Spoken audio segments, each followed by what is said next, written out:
Papai de amor, papai de graça, nessa hora nós proclamamos um ambiente de reverência, proclamamos um ambiente de temor, proclamamos um ambiente também ávido para receber. Eu oro para que haja de fato corações dispostos a ouvir a ministração da Tua palavra. Eu oro para que haja uma postura de uma igreja faminta pela instrução por intermédio da Tua Santa Escritura. Eu oro, Pai, para que também haja a disposição do nosso coração de respondermos conforme a luz que nós recebemos. Eu oro para que haja revelação, como o apóstolo Paulo tantas vezes fez questão de enfatizar, que isso é o mais importante no contexto de instrução, é a revelação. Eu oro para que o Senhor nos abra os olhos, eu oro para que nós possamos ver segundo a Tua ótica, segundo a ótica divina. Eu oro em nome de Jesus, para que de fato, nessa noite, assim como tivemos a oportunidade de adorarmos, assim como tivemos a oportunidade de ofertarmos, que nós também tenhamos essa oportunidade de mergulharmos na revelação da Tua palavra, em nome de Jesus, amém. Amados, eu gostaria de trazer luz hoje a uma temática que muito me atrai e já é algo que me acompanha há alguns anos. Mas hoje eu sinto no meu espírito que de fato é uma noite onde pessoas estão aqui, e eu creio que se você está aqui foi o Senhor quem te trouxe, não importa quem você é, não importa o motivo que te fez estar aqui, eu acredito que foi o próprio Espírito de Deus que te atraiu para essa reunião, e eu oro para que no final dessa ministração, que você responda de acordo com aquilo que o Senhor inquietar, ou incomodar, ou instruir você. Sabe o que é interessante? A Escritura diz que onde estão reunidos dois ou três, o Senhor se faz presente. A grande verdade é que todos nós temos a obviedade da revelação a respeito da presença habitacional de Deus em nosso coração. A boa notícia da nova aliança é que o Espírito Santo decidiu tabernacular com o homem. E o Espírito Santo então, ele hoje habita, ele reside dentro do espírito humano.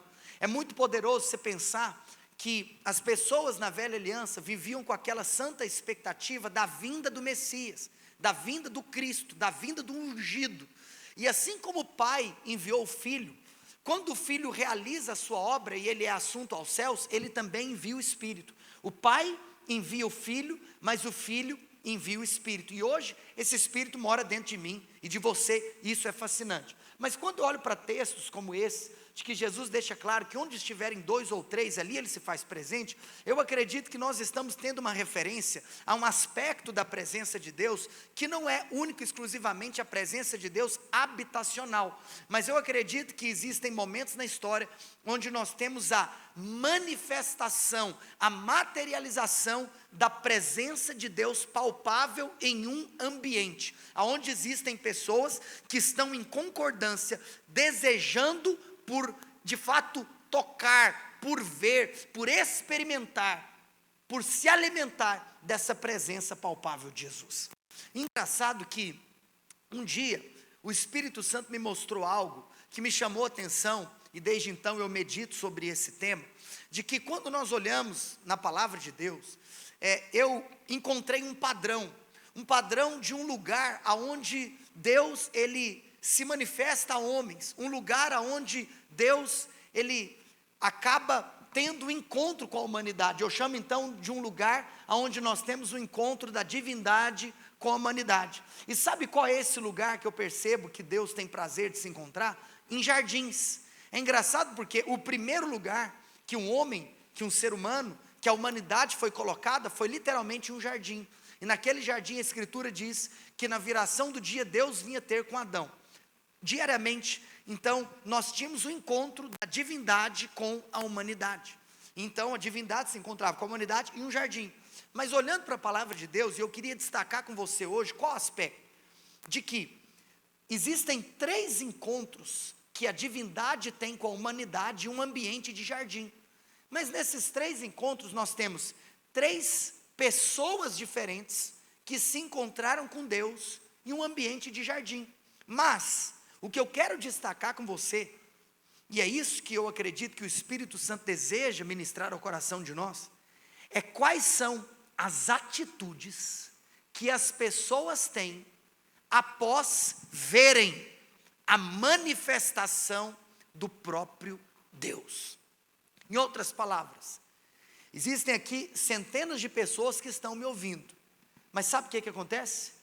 Pode ser que no mesmo culto, com a mesma palavra, com o mesmo ambiente, com o mesmo Deus, o único, pessoas respondem de maneiras diferentes à manifestação dessa presença. E eu quero te mostrar 3 possibilidades de respostas que foram dadas por seres humanos. E isso, literalmente, vai produzir para você algo. A ciência de que, muito provavelmente, você acaba respondendo de uma dessas 3 maneiras. Mas até mesmo, começando nessa primeira cena que eu te disse, a cena de Deus se encontrando com o homem em um jardim, e o jardim do Éden. Então eu gostaria de te colocar essa cena como sendo a primeira das 3. São as 3 aparições de Deus para um homem em um jardim. Qual é o primeiro jardim? O Éden. Qual é o homem? Adão. Por mais que eu já mencionei para você que isso acontecia diariamente, eu quero destacar o fato de que teve um dia que Adão decidiu dar uma resposta. E eu quero lembrar aqui contigo o ocorrido no capítulo 3 do livro de Gênesis, que foi quando o homem pecou, a queda da humanidade, descrita no capítulo 3 do livro de Gênesis. Naquele momento, engraçado, cara, muito interessante que até mesmo no dia que Adão pecou, Deus veio ter com ele do mesmo jeito. Sabe que Deus não mudou a sua agenda por conta da ação do homem. Em primeiro lugar, eu quero te contar algo, não é que é o primeiro ponto não, mas é só um princípio dentro disso. A agenda de Deus, ela não está submetida à sua agenda. Deus, ele não se submete às suas ações. E aquilo que de fato ele decide realizar, ele realiza. Engraçado porque o homem havia pecado, o homem havia desobedecido, o homem havia se rebelado, mas Deus teve a mesma atitude. Deus se apareceu da mesma maneira. Deus se manifestou e apareceu naquele lugar.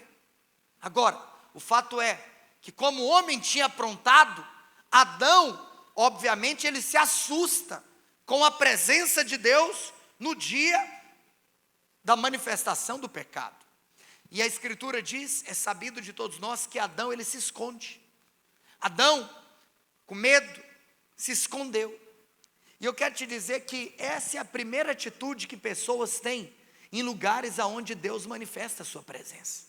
As pessoas, algumas delas, se escondem de Deus. Existem vários aspectos. Se eu fosse falar, por exemplo, com relação a alguém, talvez é o caso de algum visitante, de alguém que não conhece o Senhor Jesus, de alguém que não serve ao Senhor Jesus, pode ser que a sua vida é se esconder de Deus, talvez por você estar literalmente preso mentalmente em cadeias de condenação, ou na consciência da culpa que você carrega pelas ações que você faz, de tal maneira então que todas as vezes que existe uma possibilidade de você ouvir a respeito das coisas de Deus, você acaba se escondendo. Existem pessoas que se escondem, porque estão completamente tomadas pela culpa, tomadas pela consciência do pecado. Agora, até mesmo fazendo uma outra consideração, existem pessoas que servem a Deus, mas também se escondem nesse lugar de manifestação, para não se envolverem naquilo que Deus está fazendo. Se escondem de tal maneira que você pensa, nossa, porque quando Deus se manifesta de uma maneira como essa, isso requer alguma ação. Olha aqui para mim, todo mover de Deus sempre vai requerer uma ação do homem. O mover de Deus, o avivamento, nunca é algo utópico. É sempre algo onde literalmente, uma vez que Deus começa a agir, isso requer de você uma ação prática. Mas pessoas querem se esconder, porque não querem se envolver naquilo que Deus está fazendo. Você sabe que essa atitude de se envolver, e daqui a pouco eu vou falar sobre a atitude de ignorar. As pessoas acham que você pode ignorar alguma coisa. Pilatos, mediante o Senhor Jesus, achou que o sangue de Jesus saía com água de torneira. E ele decidiu lavar as mãos. Quem é você para achar que você pode lavar as mãos em um momento onde você tem que tomar a decisão mais importante da sua vida? O sangue de Jesus não sai com água de torneira. Engraçado que a mulher de Pilatos tinha tido um sonho e falou, olha, marido, não te envolvas com esse homem. Não sei se você lembra dessa questão. Então, amados, quero dizer algo para você. A primeira vez que Deus aparece para um homem em um jardim foi no jardim do Éden. O homem era Adão e a atitude do homem foi se esconder. Agora, não fazendo referência a esse segundo aspecto, mas fazendo referência ao primeiro, muitos se escondem pela acusação, pela condenação, pela consciência de pecado. Mas nós temos a boa notícia do Evangelho, de tal maneira que onde existe o pecado, existe sim a propiciação, a remissão. Eu gosto do termo propiciação, porque é um termo neotestamentário. O termo propiciação, muitas vezes usado pelo autor de Hebreus, é o mesmo termo relativo ao termo expiação, com X presente no livro de Levítico. A expiação neotestamentária é chamada de propiciação. O Senhor, Ele faz propiciação pelos nossos pecados.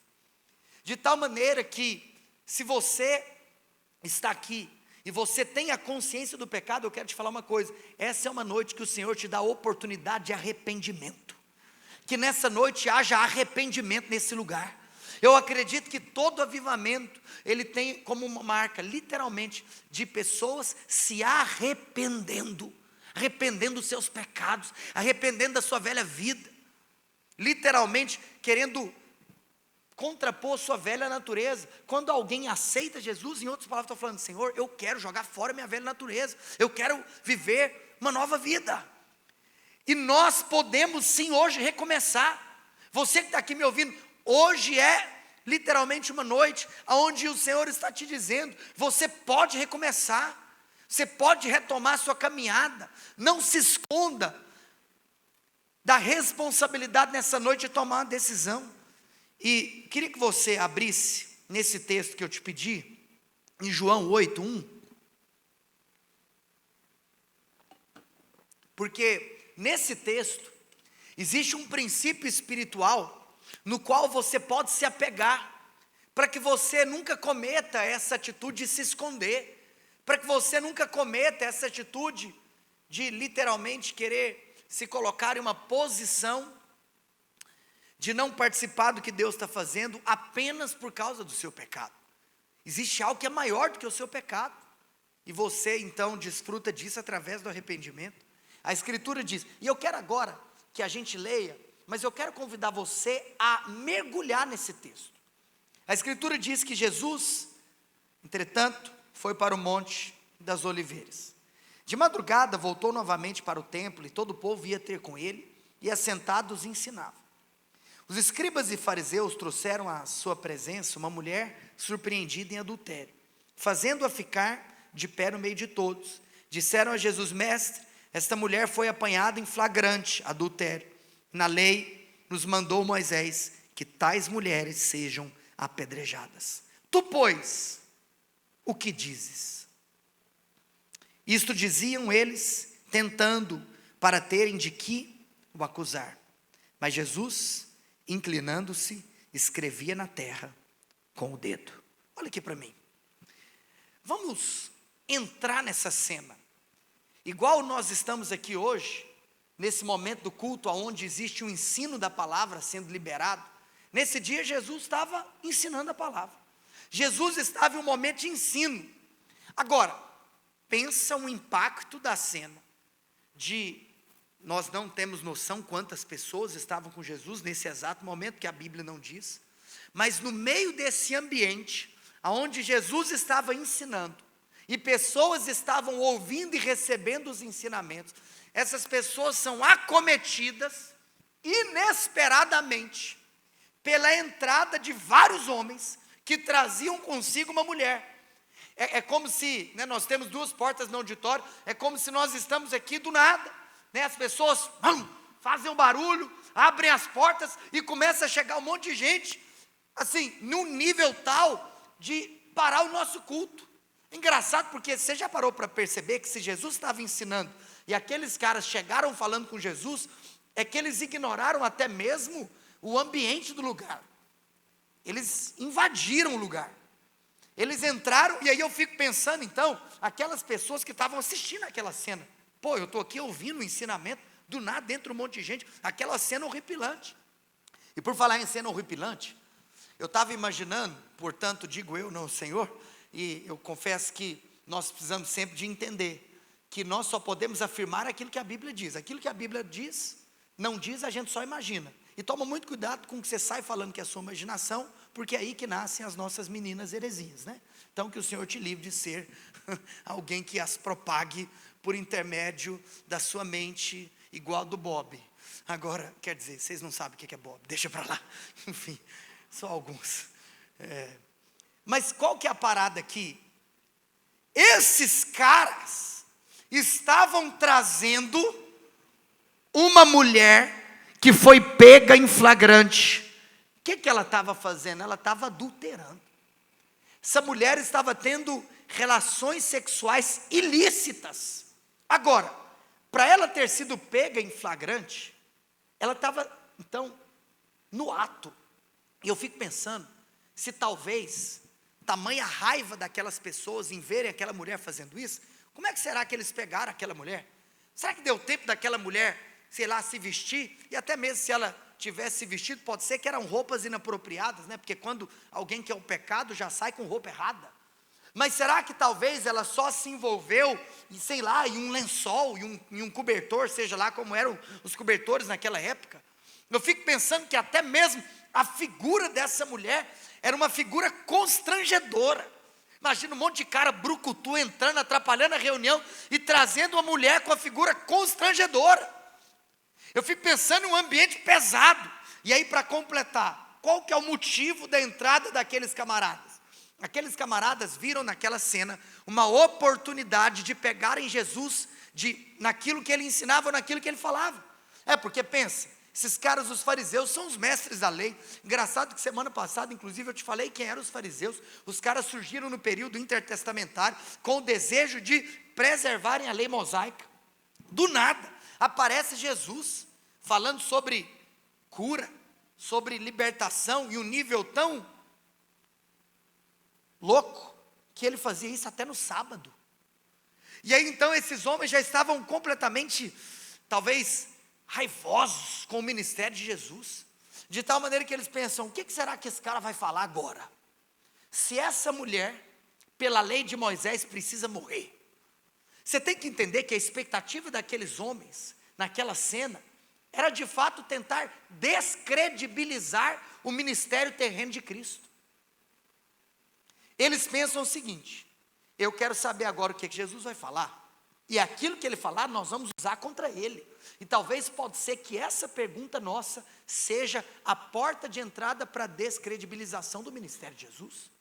Agora, eu fico pensando então, até mesmo a expectativa, até para não dizer curiosidade, mais que curiosidade, é a expectativa das pessoas que estavam ouvindo os ensinos de Jesus, de qual seria a resposta de Jesus. E aqui acontece uma coisa muito louca, porque foi esse último versículo que eu li, na hora que aqueles homens apresentaram aquela mulher para Jesus, e falaram, Jesus, ela foi pega em adultério, e a lei mosaica diz que ela precisa ser apedrejada, o que você nos diz? Naquela hora, eu fico pensando que não apenas aqueles homens, mas aquela plateia que já estava sendo ensinada por Jesus, se encheu de expectativa em saber qual seria a resposta de Jesus. Mas o mais louco, o mais surpreendente, é que naquele momento, a Escritura diz que Jesus se inclinou no chão, e começou a escrever no chão com o dedo. Sabe o que é louco? Aqueles homens fizeram uma pergunta, de tal maneira que o ambiente parou para assistir o que Jesus ia responder. E naquele momento a resposta de Jesus seria o ponto mais alto do ambiente. E Jesus simplesmente decidiu ficar calado. Muitas vezes na nossa vida, nós estamos vivendo ambientes onde tudo que a gente quer, e às vezes até mesmo tudo que a gente precisa, é ouvir qual é a resposta de Deus.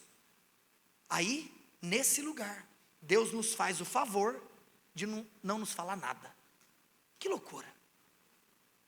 Jesus simplesmente ignora tudo que estava acontecendo, mas não uma postura de não estar nem aí, não, mas uma postura até mesmo de que ele é mestre em deixar claro para nós que ele não responde do jeito que a gente quer. Tem muito carnalzinho que se rebela contra Deus só porque Deus não responde do jeito que você quer. Tem muito carnalzinho que se rebela contra Deus só porque Deus não responde na hora que você quer.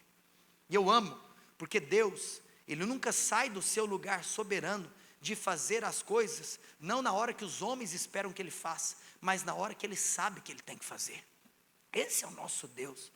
Como Billy Graham diz, se a mente humana fosse capaz de discernir, de entender a mente divina não seria maior que a mente humana. Então, obviamente, até o fato de Jesus não ter respondido em palavras, é porque Ele queria ensinar com a sua atitude. E nós precisamos ter olhos abertos para ver o que Jesus quer nos ensinar, acima da expectativa de palavras que nós teríamos de ouvir.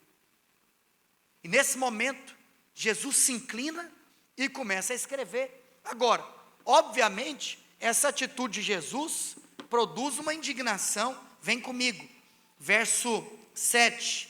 Por causa disso, o que aqueles caras fizeram? Insistiram na pergunta. Aqui diz, como insistissem na pergunta. Ei, Jesus, eu estou falando com você. Em outras palavras, eu perguntei se você ajoelhou, começou a escrever no chão. Que loucura que é essa? E eles insistiram. Jesus se levantou. E aí Jesus decide falar. Quando Jesus decide falar, meu Deus, algo acontece. Quando Jesus fala, a natureza obedece. As ondas, o vento, o mar, a tempestade, toda criatura obedece à fala, ao agir de Jesus. De tal maneira que, estávamos falando a respeito de criatividade, Ele criou tudo a partir da sua fala. Haja luz e houve luz. E o mais poderoso é que nós inclusive podemos olhar aqui para a fala de Jesus e hoje afirmarmos que inclusive aquilo que Jesus fez nessa cena é algo que nós temos hoje como um dom espiritual. Eu acredito naquela lista descrita no capítulo 12 da primeira carta de Paulo à igreja de Corinto, aonde Paulo nos traz uma relação de 9 dons espirituais que eu e você hoje podemos fluir neles. E um dom é o dom da palavra de sabedoria. Deixa eu te ensinar uma coisa. Tem pessoa que confunde o que é palavra de conhecimento com palavra de sabedoria. Palavra de conhecimento talvez é um dom que você já viu alguém fluir nele, né? Quando literalmente alguém recebe de Deus uma informação que não tinha, para liberar sobre uma pessoa algo que Deus quer falar com ela. É como se você vira para alguém, você vai orar por alguém, e Deus te mostra alguma coisa a respeito da vida dessa pessoa. Deus te dá um conhecimento momentâneo que você não tinha. Deus te dá uma informação que você não sabia.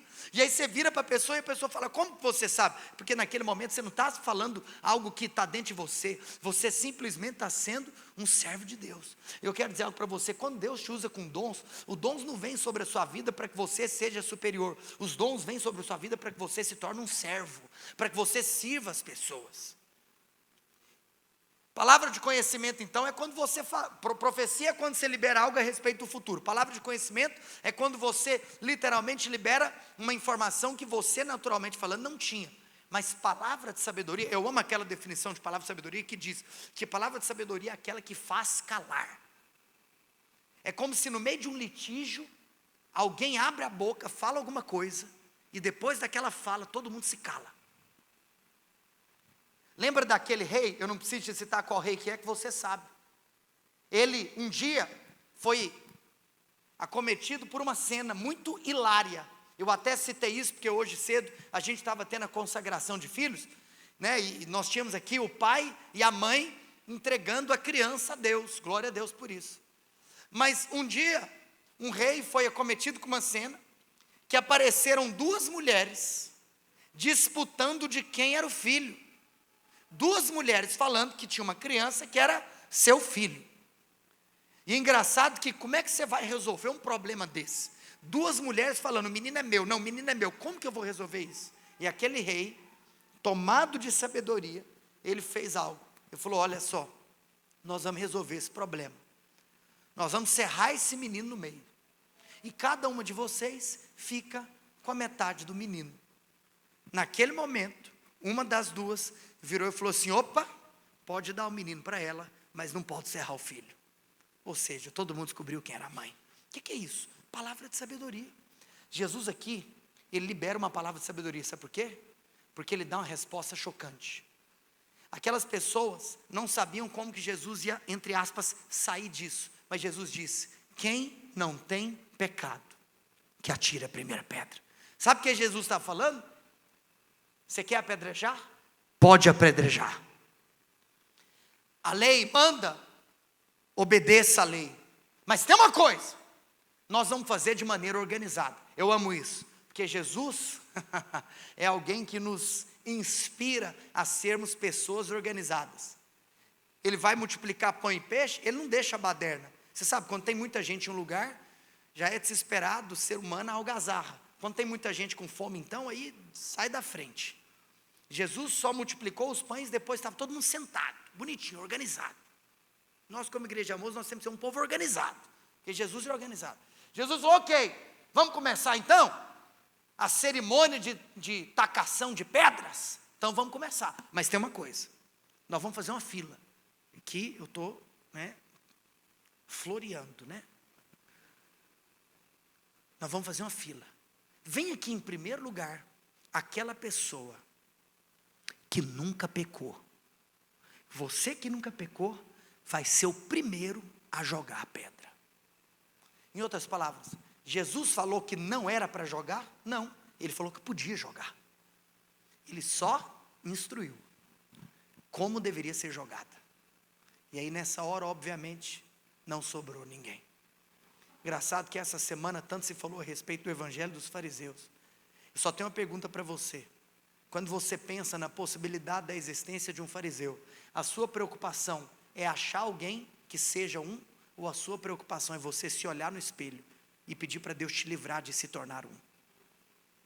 Você sabe que ninguém ficou para atacar aquela pedra. Mas o mais louco, eu encerro esse texto de maneira específica com o próximo versículo, que diz que Jesus tinha falado: aquele que dentre vós estiver sem pecado, seja o primeiro que lhe atire a pedra. Verso 8, e tornando a inclinar-se, continuou a escrever no chão. E tem algo que me pega nisso, porque nós temos então esse fato hilário, que Jesus, quando foi perguntado, agacha, começa a escrever no chão. Levanta e fala: quem não tem pecado, atire a primeira pedra. E depois de falar, ele se inclina de novo e mais uma vez ele faz a mesma coisa. Ele pega o seu dedo e ele começa a escrever no chão alguma coisa. E é muito interessante que, obviamente, eu fico pensando que em mesas de debates teológicos, muita gente já pode ter tentado descobrir, ou às vezes até nessa geração de tiktokers, pessoas que talvez querem criar conteúdo para engajar, alguém, certeza que algum dia na história, em algum lugar do planeta, já pensou na headline: hoje eu vou te contar o que Jesus escreveu no chão. Mas eu quero te contar, que se você abrir o vídeo da pessoa que falou que vai te contar o que Jesus escreveu no chão, você vai perder tempo na sua vida, porque a Bíblia não conta. Então aquilo que a Bíblia não conta, é impossível nós afirmarmos o que foi. A Bíblia não diz. Toda discussão quanto a esse fato seria completamente tola. Agora, eu acredito que nada na palavra de Deus está por acaso. Então a minha pergunta é: se a Bíblia não diz qual foi o conteúdo daquilo que foi escrito, qual seria o motivo da Bíblia ter relatado que ele escreveu? Isso nos faz entender que a revelação desse texto não está naquilo que foi escrito, porque a revelação nunca está naquilo que não aparece. A revelação está naquilo que nós temos luz. A revelação no texto não está no conteúdo do que foi escrito, mas a revelação aqui está no fato de Jesus ter escrito. Olha que coisa doida. Jesus pega o seu próprio dedo e começa a escrever no chão. Todos os historiadores, eles reconhecem e afirmam que aquele lugar era um lugar cheio de pedras, pedregoso. E Jesus então literalmente estava escrevendo em pedras com seu próprio dedo. E aí isso me faz pensar em um recado que Jesus muito provavelmente estava passando para aqueles homens. Em outras palavras, vocês estão aqui e o tema da conversa de vocês é a lei mosaica.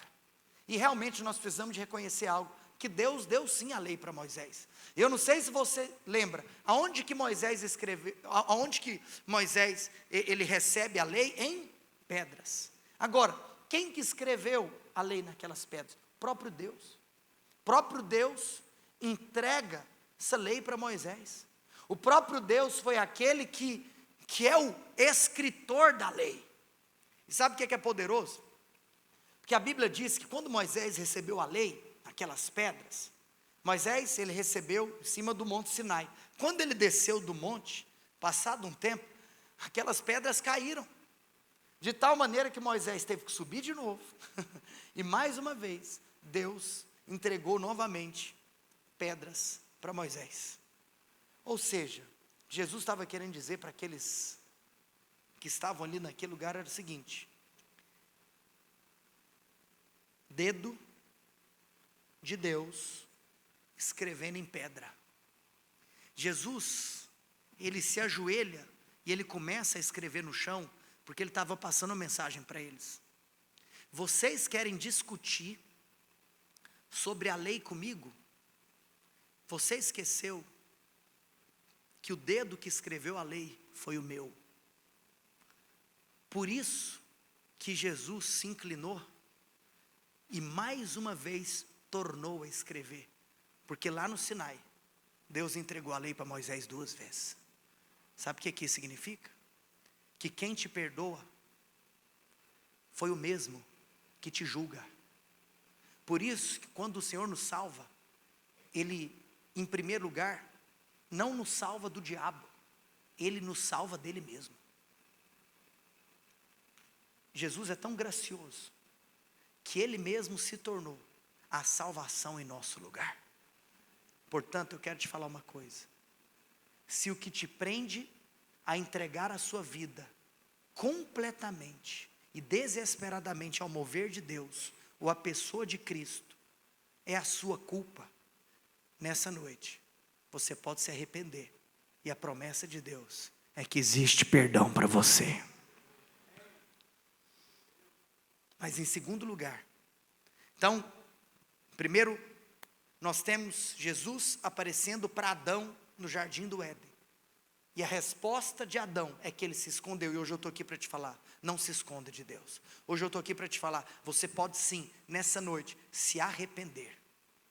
Nessa noite você pode se arrepender, crer no perdão e se lançar aos pés da cruz.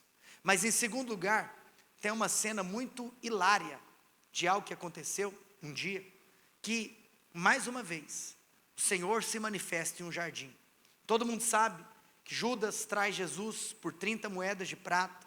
Ele, através de um beijo, codifica para aqueles soldados quem era aquele a qual ele estava entregando. Interessante que nessa cena do jardim do Getsemane, e aqui então existe o segundo jardim. Se o primeiro jardim é o Éden, o segundo jardim é o Getsemane. Quando então Judas chega, beija Jesus, Judas estava deixando muito claro quem era aquele que ele estava entregando.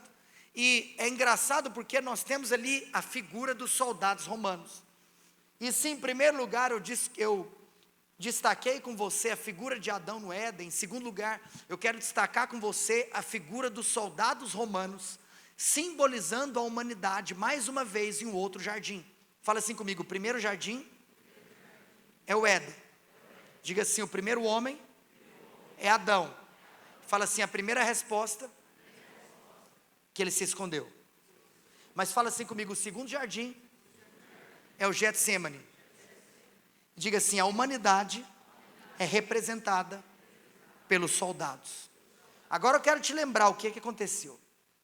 Acontece que quando os soldados chegam, os soldados fazem uma pergunta: quem é Jesus? Quando os soldados fazem essa pergunta, em outras palavras, a resposta de Jesus, trazendo clareza: eu sou Jesus, nos faz afirmar que nós estávamos vendo a manifestação do próprio Deus à humanidade, mais uma vez, em um contexto de jardim. E o fato mais hilário é que quando Jesus falou: eu sou Jesus, a Escritura diz que aqueles soldados caíram no chão, caíram para trás. Jesus só falou assim: eu sou Jesus. Pumba! Todo mundo caiu para trás. Aí você acha mesmo que quem prendeu Jesus foi o Império Romano? Quem prendeu Jesus foi o Sinédrio? Você acha mesmo que O grande culpado é Anás, o grande culpado é Caifás, o grande culpado é Pôncio Pilatos, o grande culpado é Herodes. Eu quero te falar uma coisa, por mais que nós sabemos que Jesus esteve com todos eles, por mais que nós sabemos que Jesus foi interrogado no Sinédrio, por mais que nós sabemos que Jesus foi colocado mediante a esse governador e ao imperador, eu quero te falar uma coisa, Jesus foi para a cruz porque ele se entregou. Ele se entregou. Quando ele falou, sou eu, todo mundo caiu no chão. E um fato engraçado é que depois que aqueles camaradas, os soldados caíram no chão, eles fazem a mesma pergunta: quem é Jesus? Jesus vira para eles e pela segunda vez, Jesus fala, sou eu. Pela segunda vez, aqueles marmanjos caíram no chão, tudo de novo. Sabe por que eles caíram no chão? Por causa do poder de Deus.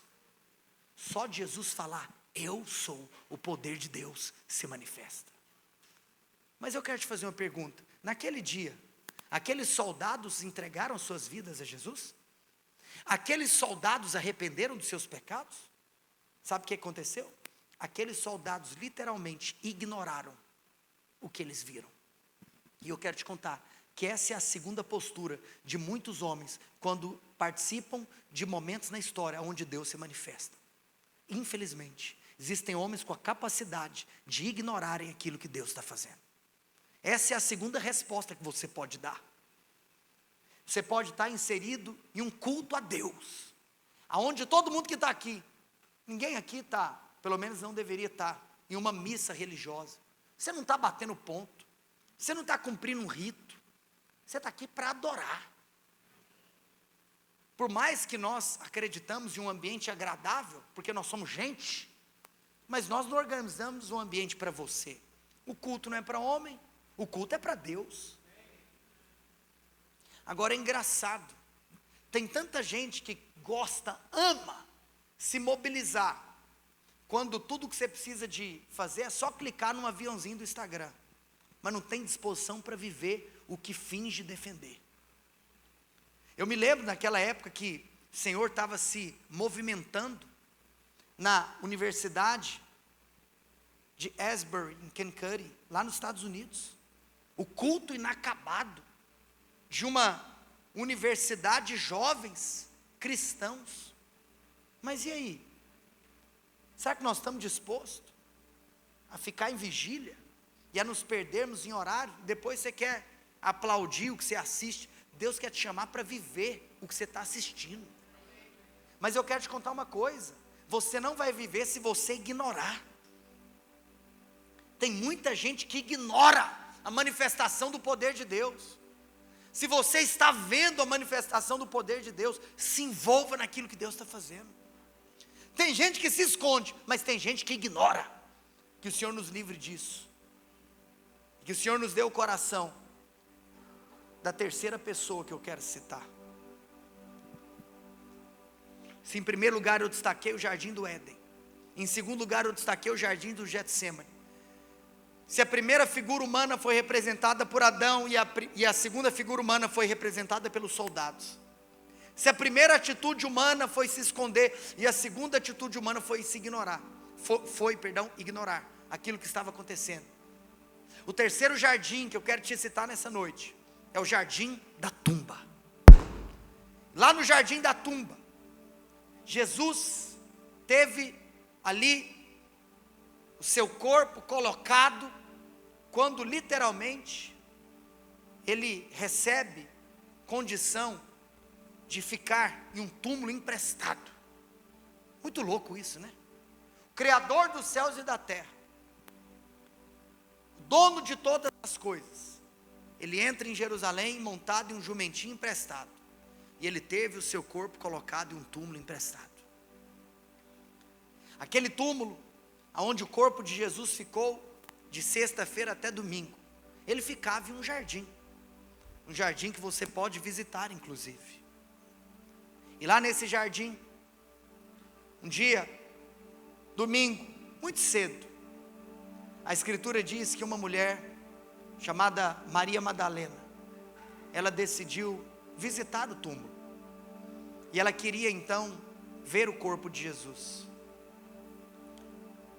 Engraçado que quando ela chega, para surpresa dela, ela encontra a pedra removida e a tumba vazia. Ela então escuta a voz de um anjo, dizendo: mulher, a quem procuras? Mulher, está vivo aquele que você procura.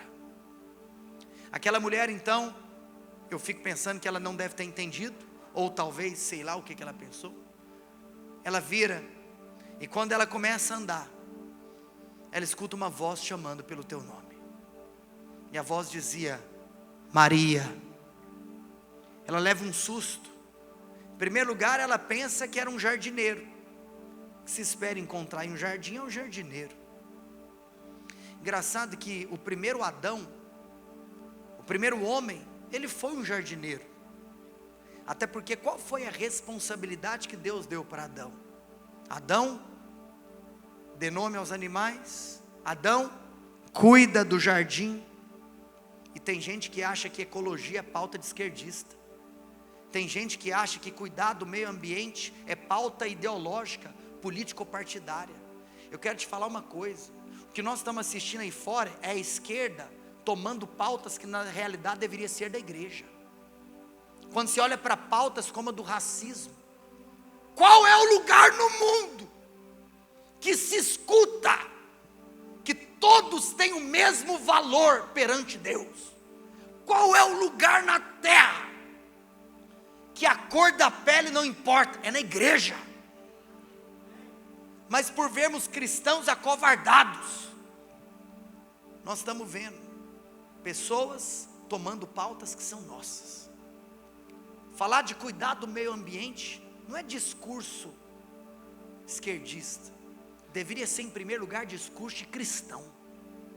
Cuidado, mordomia com tudo aquilo que Deus nos entrega, tudo aquilo que Deus nos confia. Quero te contar uma coisa: essa semana inclusive aqui na igreja Emaús, nós tivemos uma reunião. Nós vamos olhar, nós vamos pôr energia solar aqui. Sabe por quê? Nós vamos fazer a nossa parte. Nós não vamos ficar só assistindo o que está acontecendo. Nós vamos fazer o que nós temos condição para fazer. Nós vamos cuidar do jardim que o Senhor nos colocou. Olha aqui para mim. Primeiro, Adão foi um jardineiro, mas ela não ouviu naquele dia simplesmente a voz de um jardineiro. Ela ouviu a voz do segundo Adão. E naquele momento, nós temos Jesus, o Cristo ressurreto, se manifestando a um homem. Homem no aspecto de ser um ser humano. Aquela pessoa, Maria Madalena, a primeira a visitar o túmulo, no dia da ressurreição. E mais uma vez, nós temos um ser humano, o próprio Deus e um ambiente de jardim. Mas Jesus fala algo para Maria Madalena que me faz pensar qual foi a atitude que Maria Madalena teve naquele dia. Jesus vira para ela e fala assim: Maria, e eu encerro dizendo isso: não me detenhas. Sabe o que significa? Não me detenhas. Confesso para você que já aconteceu uma cena na minha casa, de eu estar pronto para sair para um compromisso, literalmente, zelando pelo horário, e naquele momento de abrir a porta, de uma das minhas filhas vir correndo, e me segurar pela perna, e falar assim: papai, não vai, papai, fica mais.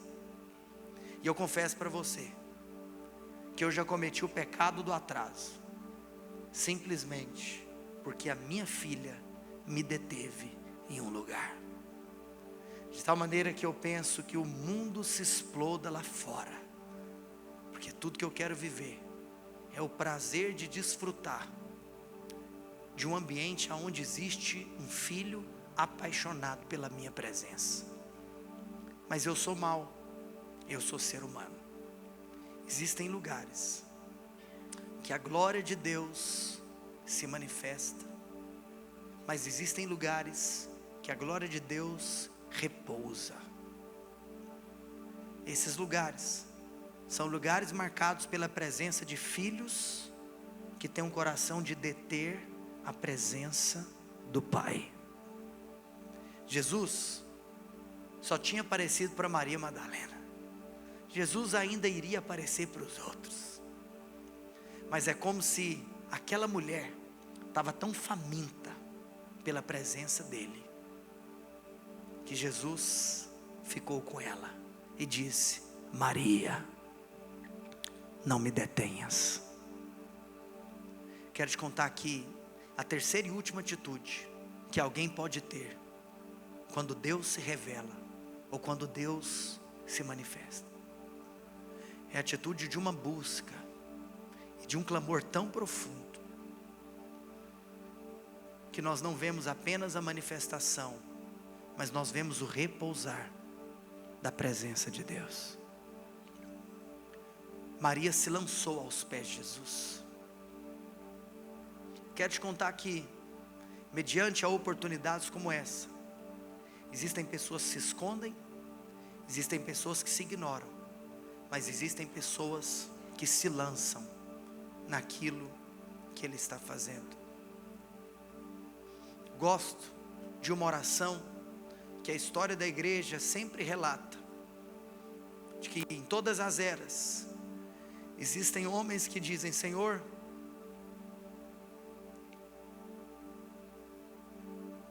eu te peço algo, não me deixa de fora daquilo que o Senhor está fazendo.